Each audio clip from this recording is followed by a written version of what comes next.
네, 오늘 말씀해 보시면 예수님의 족보가 나옵니다. 사람에게 족보가 있다는 것은 어떤 의미일까요? 좋은 가문에서 태어났다는 의미입니다. 반대로 족보가 없다는 것은 어떤 의미일까요? 좋지 않은 가문에서 태어났다는 뜻입니다. 그러니까 족보가 없다는 것은 욕이나 마찬가지입니다. 지금 여기 계신 분들은 다들 족보가 있을 겁니다. 다들 자신의 본관이 어디이고 또 시조가 누구인지 잘 아실 거라 생각합니다.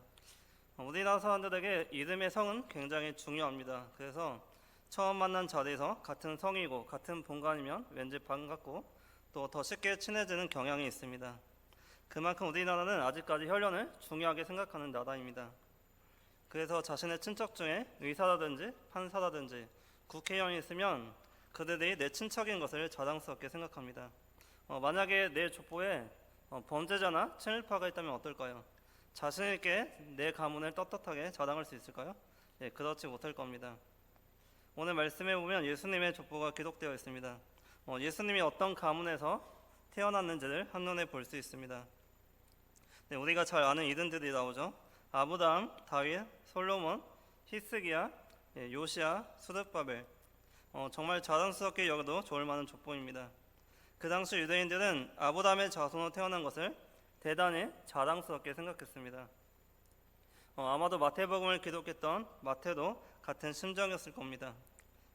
보통 마태복음은 유대인 마태가 유대인으로 오신 예수님을 유대인에게 소개하는 유대인을 위한 복음서라고 알려져 있습니다. 하지만 내용을 자세히 읽어보시면 마태복음은 유대인들뿐만 아니라 모든 이들을 위한 복음서라는 것을 쉽게 알 수 있습니다. 그래서 오늘 말씀에 나오는 예수님의 족보가 유대인들에게만 의미가 있는 것이 아니라 우리에게도 매우 중요하고 의미가 있는 족보라고 할 수 있습니다.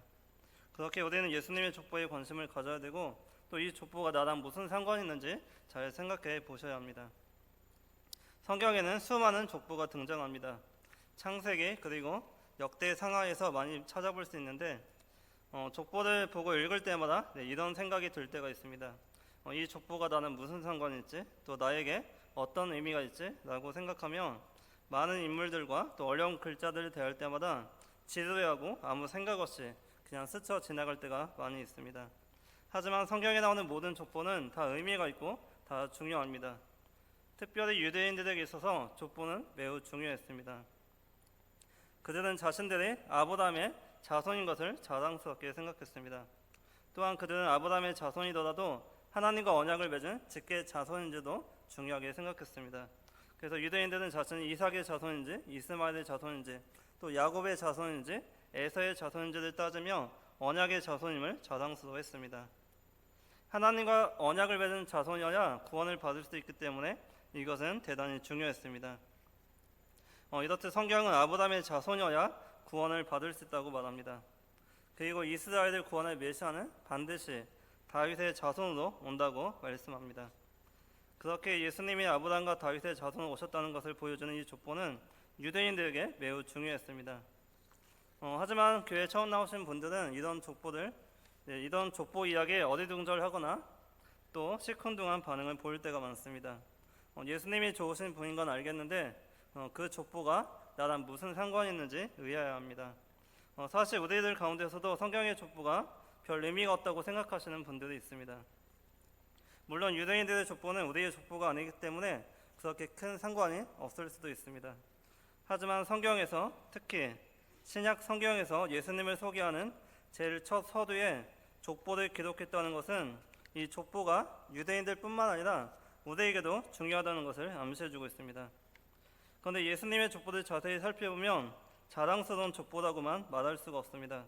왜냐하면 그 족보 안에는 이방인들도 있고 죄인들도 있었기 때문입니다. 그래서 예수님의 족보는 자랑하거나 내세울 만한 족보가 아니었습니다. 그럼에도 불구하고 마태는 예수님의 족보를 통해서 예수님이 누구신지를 우리에게 분명하게 알려주고 있습니다. 창세기 5장에 보면 아담의 족보가 나오는데 이 족보와 예수님의 족보를 비교해보면 가장 큰 차이점이 하나 있습니다. 그것은 아담의 족보는 끝이 죽었더라도 끝나는 반면에 예수님의 족보는 누가 누구를 낳고를 반복하고 있다는 것입니다. 그래서 성경학자들은 아담의 계보를 죽음의 계보라고 부르고 예수님의 계보를 생명의 계보라고 부릅니다. 이것은 예수님께서 이 땅에 죽음이 아니라 생명을 주시기 위해 이 땅에 오신 분임을 보여주고 있습니다. 이렇듯 예수님은 자기 백성을 죄에서 구원하시기 위해서 이 땅에 오셨습니다. 예수님은 유대인들 뿐만 아니라 우리에게도 구원자가 되시는 것입니다. 예수님의 족보는 편형적으로 유대인들의 족보지만 우리에게도 똑같이 중요합니다. 그러면 우리는 이 족보를 어떻게 받아봐야 될까요? 한 가지 분명한 것은 이 족보는 우리와 아주 깊은 관련이 있다는 것입니다. 여기서는 세 가지 관점에서 이 족보가 우리와 어떻게 관련이 있는지 살펴보겠습니다. 첫 번째, 누가 아브라함의 자손인가 하는 것입니다. 먼저 오늘 말씀 1절에 보시면 아브라함과 다윗의 자손 예수 그리스도의 계보다. 여기서 예수님을 아브라함과 다윗의 자손이라고 소개하고 있습니다. 중요한 것은 아담의 자손이 아니라는 것입니다. 물론 혈통적으로 예수님은 아담의 자손일 수 있습니다. 하지만 성경은 혈통이 아니라 언약을 더 중요하게 생각합니다. 그래서 하나님과 언약을 맺은 아브라함과 다윗의 자손을 통해서 메시아를 보내주시겠다고 약속하신 것입니다. 그 자손이 바로 예수님이셨습니다. 그러니까 예수님의 족보의 시조는 아브라함이라고 할 수 있습니다. 우리 한국인들의 족보를 생각해 보시면 쉽게 이해할 수 있습니다. 우리가 가지고 있는 족보도 시조가 있는데 그 사람이 이 땅에 살았던 첫 번째 사람은 아닐 것입니다.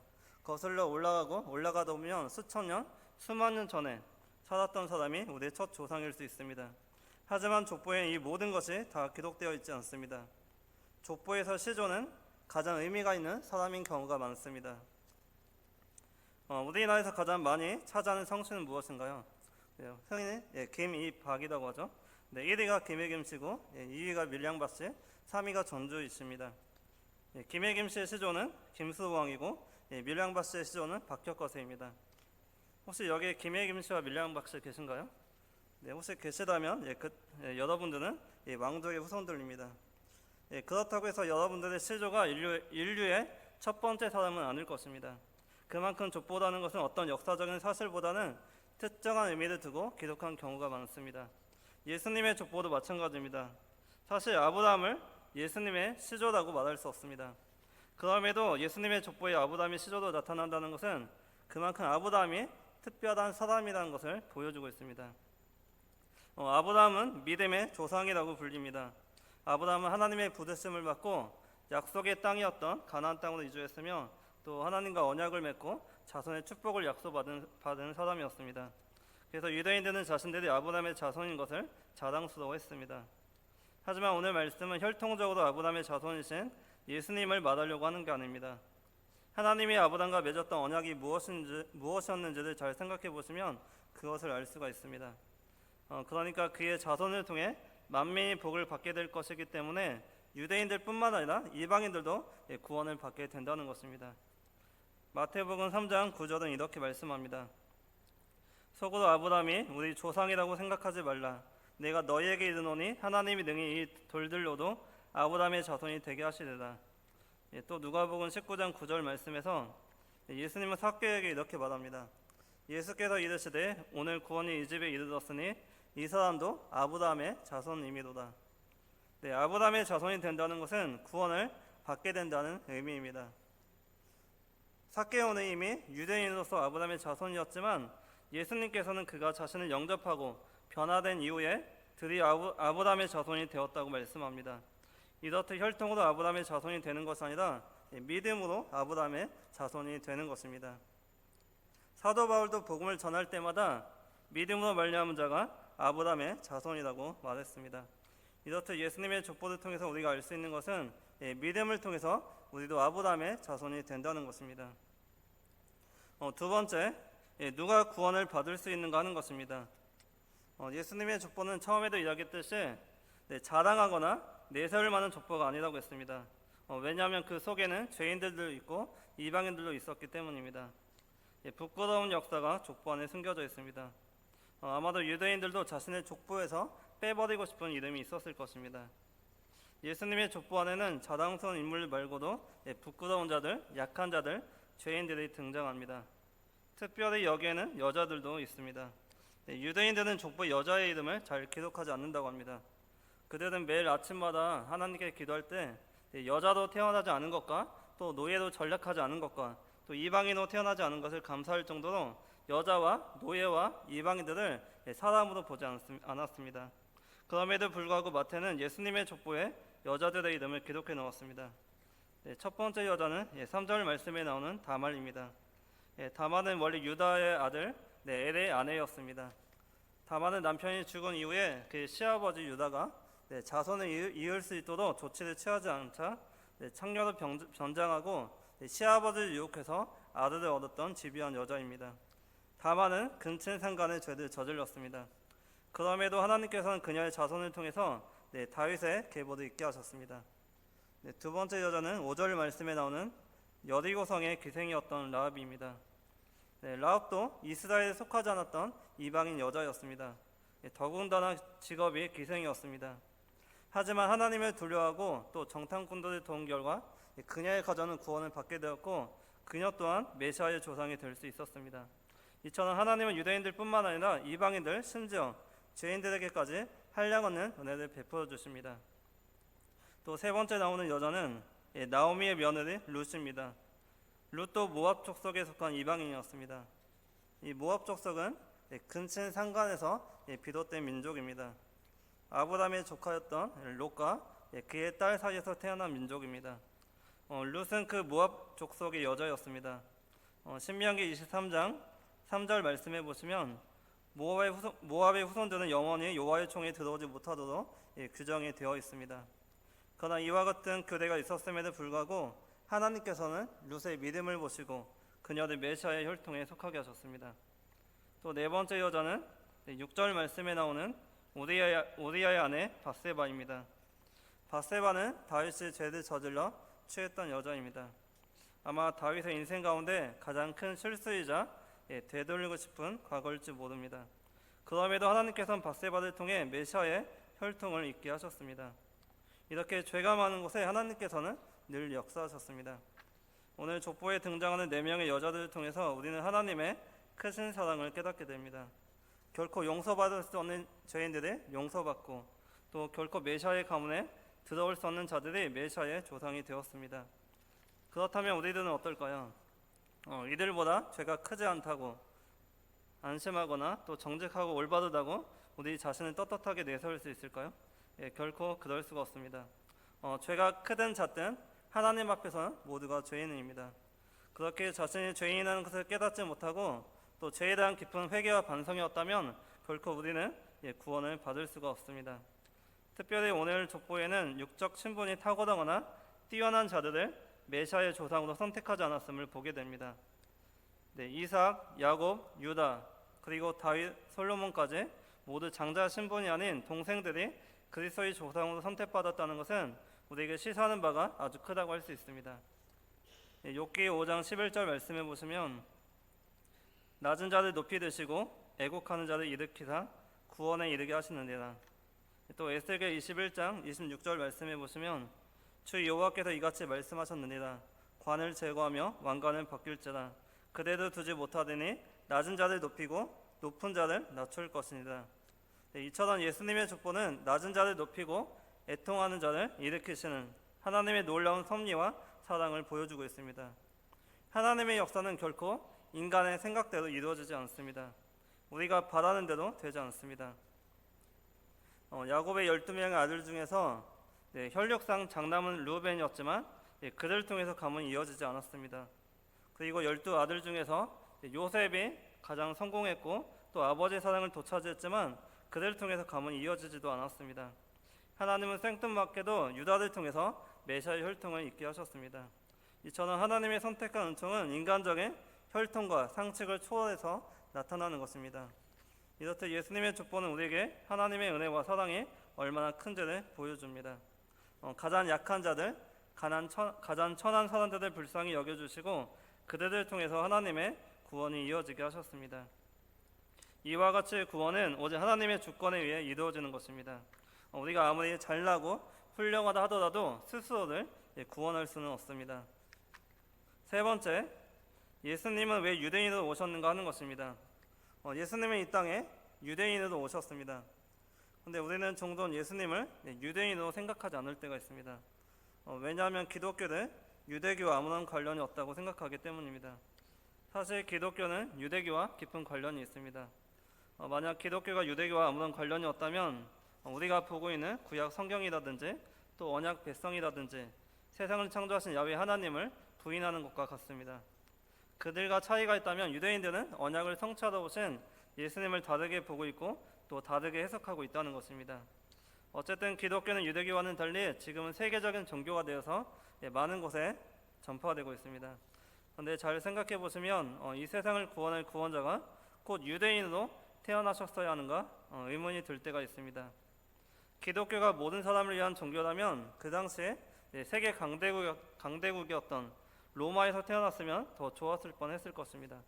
하지만 예수님은 로마의 지배를 받고 있었던 작은 나라, 작은 마을에서 태어났습니다.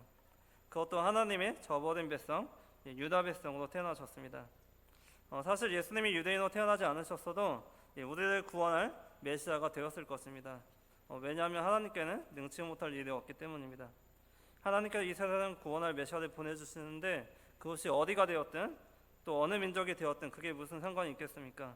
그럼에도 불구하고 하나님께서는 예수님을 아브라함의 자손, 다윗의 자손으로 이 땅에 보내주셨습니다. 이것은 바로 언약에 신실하신 하나님의 모습을 보여주고 있는 것입니다. 유대인들은 하나님의 언약을 스스로 깨버렸지만 하나님은 깨지 않으셨습니다. 구약의 모든 예언이 예수님으로 말미암아 성취되도록 하셨습니다. 예수님이 유대인으로 태어나셔야 하지만 하나님께서 계획하셨던 모든 일들이 다 이루어지게 되는 것입니다. 이처럼 약속의 성취를 위해서 예수님은 유대인으로 태어나셨어야만 했습니다. 또 메시아는 마땅히 다윗의 자손이어야만 했습니다. 이것은 유대인들을 위해서 그렇게 하신 것이 아니라 우리 모든 인류를 위해서 그렇게 하신 것입니다. 이사야 55장 3절에서 5절 말씀해 보시면 너희는 귀를 기울이고 내게로 나와 들으라. 그리하면 너희의 영혼이 살리라. 내가 너희를 위하여 영원한 언약을 맺으리니 곧 다윗에게 허락한 확실한 은혜이니라. 보라 내가 그를 만민에게 증인으로 세웠고 만민의 인도자와 명령자로 삼았나니 보라 내가 알지 못하는 나라를 내가 부를 것이며 너를 알지 못하는 나라가 내게로 달려올 것은 여호와 내 하나님 곧 이스라엘의 거룩하신 이로 말미암음이니라. 이는 그가 너를 영화롭게 하였느니라. 하나님은 다윗과 언약을 맺으셨습니다. 다윗의 후손을 통해 그의 나라를 견고하게 세울 것이라고 말씀하셨습니다. 그 후손이 바로 예수님이시고 그의 나라는 영원한 하나님의 나라입니다. 그런데 어떤 사람들은 유대인들의 종교를 왜 믿어야 되는지 이해할 수 없다고 말합니다. 또 어떤 사람들은 유대 땅에서 발생한 기독교가 우리가 무슨 상관이 있냐고 말합니다. 모든 종교는 똑같다 하면서 자신의 종교에서 발생한 토속 종교를 믿어도 구원받을 수 있다고 말합니다. 하지만 우리가 믿는 종교는 결코 유대인의 종교가 아닙니다. 비록 예수님이 유대인으로 오셨지만 우리가 믿는 기독교는 모든 인류를 위한 종교입니다. 그렇게 예수님의 십자가 죽음이 우리와 아무런 상관이 없다고 말할 수가 없습니다. 예수님의 죽음은 한 유대인의 죽음이 아니었습니다. 예수님이 육신을 입고 이 땅에 오셔서 죽으시고 부활하신 것은 다윗의 언약을 성취하고 또 이사야의 예언을 성취함으로 온 인류를 구원하고자 하신 하나님의 깊으신 사랑과 섭리라고 할 수 있습니다. 예수님이 유대인으로 오셨기 때문에 우리가 구원을 얻게 된 것입니다. 오늘 말씀을 정리하겠습니다. 예수님의 족보는 언약 백성이 우리들에게 아주 중요합니다. 왜냐하면 우리는 믿음으로 아브라함의 자손이 되며 믿음으로 구원을 받기 때문입니다. 그렇게 기독교는 모든 인류를 위한 종교라고 할 수 있습니다. 그래서 오늘 말씀에 나오는 예수님의 족보는 우리와 아무런 상관이 없는 족보라고 말할 수 없습니다. 모든 인류를 구원하고자 하시는 하나님의 계획이 이 족보 안에 다 들어 있습니다. 여기에 나오는 인물 한 명 한 명이 우리가 혈통적으로 아무런 상관이 없지만 하나님의 언약 안에서 우리는 믿음의 한 형제요 자매라고 할 수 있습니다. 무엇보다 하나님의 구원에는 차별이 없습니다. 약한 자이건 천한 자이건 죄인이건 하나님의 은혜는 누구에게나 동일합니다. 그렇게 예수님의 족보를 보고 읽을 때마다 우리를 구원하기 원하시는 하나님의 마음을 알고 하나님의 그 크신 사랑에 감사하며 살아가시는 우리 태인교회 모든 성도님들 되시기를 간절히 축원합니다.